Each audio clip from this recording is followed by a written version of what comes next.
శ్రీకాకుళంలో ఇలా మాట్లాడుతూ ఉంటే ఆయన ఎమ్మెల్యే అనుకుంటా, ఎమ్మెల్సీ గుర్తురాలేదు. ఆయన ఇష్టం వచ్చిన మాట్లాడుతూ సడన్గా అరెస్ట్ చేయగానే అసలు ఆ కేసు కూడా నా మీద పెట్టారంట, నన్ను తిడితే పెట్టారంట, నాకు అది కూడా తెలియదు. నాకు నమస్కారం అండి, దిస్ ఇస్ #you. ఇక్కడ మనం చూసుకుంటే ఇక్కడ మాధురి శ్రీనివాస్ దువ్వాడ, ఓకే. ఇక్కడ ఈ క్యాండిడేట్ 27వ తారీఖున కొత్తూరు పోలీస్ స్టేషన్కి వస్తారు అని చెప్పి అందరూ 1000 కళ్ళతో ఎదురు చూశారు.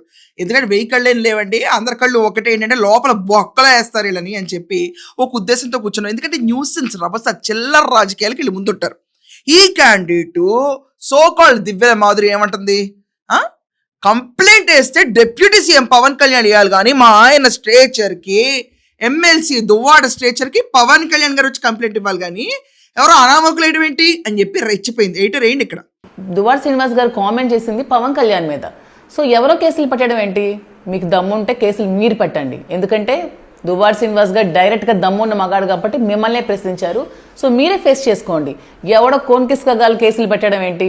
సో ఈ రకంగా రెచ్చిపోతే పవన్ కళ్యాణ్ గారు మొన్న ఆయన సబ్ పెట్టినప్పుడు ఆయన మామూలుగా మాట్లాడుతూ శ్రీకాకుళం దగ్గర ఎవరో నాకు తెలియదు, ఎమ్మెల్యేనో ఎమ్మెల్సీనో, నాకు ఇమ్యూనిటీ పెరిగిపోయింది, నన్ను చాలా మంది తిడుతున్నారు, కామన్ అయిపోయింది, అసలు కంప్లైంట్ వేసినట్టు కూడా నాకు తెలియదు అని చెప్పి ఆయన మామూలుగా చెప్పారు.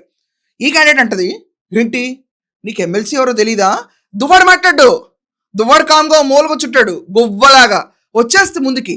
అసలు ఈమె రాజకీయాల్లో ఉందా, దువ్వాడ పక్కన తిరుగుతుందా, దువ్వాడని పెళ్లి చేసుకుందా, ఎవరికి ఏం తెలియదు. కానీ ఈమె కోసం పవన్ కళ్యాణ్ కంప్లైంట్ వేయాలి, కానీ దువ్వాడ కోసం ఈమె ఆత్మాహుతి దళము రెస్పాన్స్ ఇస్తుంది. ఒకసారి ఆ వీడియో వినండి, ఎంత చిర్రెత్తుకొస్తో మనకు అర్థమవుతుంది. అందరికీ నమస్తే. నిన్న మన డిప్యూటీ సీఎం పవన్ కళ్యాణ్ గారు దువ్వాడ శ్రీనివాస్ గారి కోసం కొన్ని వ్యాఖ్యలు చేశారు, అవేంటో చూద్దాం. ఉదాహరణకి మనకి ఈ మధ్య శ్రీకాకుళంలో ఇలా మాట్లాడుతూ ఉంటే ఆయన ఎమ్మెల్యే అనుకుంటా, ఎమ్మెల్సీ గుర్తురాలేదు. ఎమ్మెల్యేనో ఎమ్మెల్సీనో గుర్తురాలేదట. అంటే ఒక ఉప ముఖ్యమంత్రిగా ఎంతమంది ఎమ్మెల్యేలో ఎవరు ఎమ్మెల్సీ స్థానంలో ఉన్నారో కూడా తమకు తెలియదు. అండ్ మీకు తెలియకుండానే కేసులు పెట్టేశారా? 2025 లో మీ మీద చేసిన కామెంట్స్ కి ఆ రోజు కదా నారాయణ మనోహర్ గారు స్పీచ్ మాట్లాడి ఎమ్మెల్సీ గారి మీద కేసులు పెట్టాలని చెప్పి అప్పటికి కదా కేసులు బనాయించారు. సో మీకు ఎమ్మెల్యేనో ఎమ్మెల్సీనో కూడా తెలియకుండానే మీరు ఒక ఉప ముఖ్యమంత్రిగా ఉన్నారు.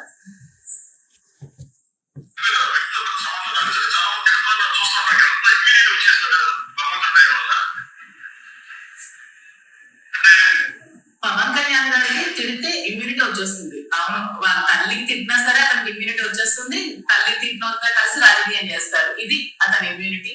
మీరు మీ తల్లికి తిడితే మీరు క్షమించి మీరు ఇమ్యూనిటీ తీసుకుంటారేమో, కానీ మా నాయకుడికి ఎవరేమన్నా సరే మేము అస్సలు ఊరుకోము. మా నాయకుడి కంటే మీరు మాట్లాడాల్సి వస్తుంది, మీరు ప్రశ్నించాల్సి వస్తుంది. మీరు ఎన్ని కేసులు పెట్టుకున్నా పర్వాలేదు అనేసారా అని ప్రశ్నించారు. వీలైతే ప్రశ్నల్ని ఎదుర్కోండి, అంతేగాని ప్రజాస్వామ్యం అంటే ప్రతీకారం కాదు. అయినా దువ్వాడ శ్రీనివాస్ గారు కామెంట్ చేసింది పవన్ కళ్యాణ్ మీద. సో ఎవరో కేసులు పెట్టడం ఏంటి? మీకు దమ్ముంటే కేసులు మీరు పెట్టండి. ఎందుకంటే దువ్వాడ శ్రీనివాస్ గారు డైరెక్ట్ గా దమ్మున్న మగాడు కాబట్టి మిమ్మల్నే ప్రశ్నించారు. సో మీరే ఫేస్ చేసుకోండి. ఎవడో కోన్కిస్కగాలు కేసులు పెట్టడం ఏంటి? ప్రశ్నిస్తే అరెస్ట్ చేస్తారా, నిర్బంధిస్తారా? ఎంతమందికి అరెస్ట్ చేస్తారు, ఎంతమందికి నిర్బంధిస్తారు, ఎన్ని రోజులు జైల్లో ఉంచగలరు, ఎంతమందిని ఉంచగలరు? ప్రజలందరూ గమనిస్తున్నారు. రెడ్ బుక్ పేరు చెప్పి నిర్దోషులను టార్గెట్ చేస్తున్నారు. రెడ్ బుక్ రాజ్యాంగం అనేది చాలా క్రూరాత్మకంగా ఉంది మన రాష్ట్రంలో. ప్రజాస్వామ్యం అంటే ప్రతీకారం కాదు, ప్రజాస్వామ్యం అంటే ప్రజలకు సేవ చేయడం. విన్నారు కదండి, చాలా వేదాలు వల్లిచ్చింది. ఎవరో కోన్కిస్కా గొట్టంగాడు కేసు పెట్టింది, ఈమె మాటల్లోనే ఇప్పుడు చెప్పింది వింటుంటే. సరే, కేసు పెట్టింది దువ్వాడ పైన, నువ్వెందుకు వచ్చి మాట్లాడుతున్నావు? ఎవరో కోన్కిస్కా గొట్టంలాగా దువ్వాడ రావాలి కదా, దువ్వాడ ఏడవాలి కదా, దువ్వాడకి లేని ఏడుపు నీకేంటి? దువ్వాడని తీసుకెళ్ళి లోపల ఇన్వెస్టిగేషన్ చేస్తుంటే బయట నువ్వెంచుకుని ఎందుకు పెట్రోల్ అగ్గిపెట్టి లేకుండా ఆత్మోద్దళం అన్నావు? ఎక్కడన్నా ఉన్నాయా ఆ రెండు? ఏమీ లేవు. రెడ్ బుక్ అంటుంది. ఇంక ఇది కాకుండా తను అంటుంది వాళ్ళ అమ్మని తిట్టిన వాళ్ళు, పవన్ కళ్యాణ్ గారు వాళ్ళ అమ్మని తిట్టిన వాళ్ళందరితోనూ కలిసి ఉన్నారు. అదేం లేదమ్మా, ఎవరు తిట్ల వాళ్ళ అమ్మని, కొన్ని మీడియా సంస్థలు తిట్టిని తప్ప పొలిటికల్ పార్టీస్ ఎవరు తిట్ల. కొంచెం బుద్ధుండి మాట్లాడు. రెండో విషయం ఏంటంటే, ఏ వైసీపీలో అయితే క్రమశిక్షణ విభాగం అని ఒకటి ఉందో, నీది దువ్వాడది వ్యవహారం చూసి యాకచి థూ అనిపించి అసలు వాళ్ళకే తూ అనిపించదు ఏ విషయం. జనరల్గా వైసీపీలో తూ అన్న ఫీలింగ్ ఎవరికి రాదు. వాళ్ళకే తూ అనిపించిందంటే మిమ్మల్ని చూసి తీసేసినా కూడా అదే సంకలో పోయి దువ్వాడు దూరేడు చూడు మొన్న. ఏది అసెంబ్లీ బయట జగన్మోహన్ రెడ్డి కనిపించగానే లెప్టిక్మని ఎత్తుకుపోయాడు. మీకంటే యాక్తూ బ్యాచ్ ఎవరు ఉండరు. అసలు ఈ దువ్వాడు ఇండిపెండెంటా, వైసీపీ చెంచానా, అసలు ఏంటో ఎవరికి తెలియదు. అసలు దువ్వాడు నీకేమవుతాడో కూడా మాకు తెలియదు. ఏమవుతాడో తెలియని కొనికిస్క గొట్ట నువ్వు వచ్చి దువ్వాడు తరపున మాట్లాడితే పవన్ కళ్యాణ్ గారికి తెలియని అభిమాని తీసుకొచ్చి కేసు పెట్టే కార్యకర్తలు కేసు పెడితే నీకైనా దొబ్బడే. దువ్వాడ కేసు పెట్టాలంటే రేంజ్ ఏం రేంజ్ దువ్వాడిది, ఓడిపోయి కూర్చునే రేంజ్. ఆఖరికి నీదో బోర్డు పెట్రోల్ బంక్ కూడా తిరిగి తీసుకురాలేని దువ్వాడ పెద్ద రేంజ్ గల వ్యక్తి.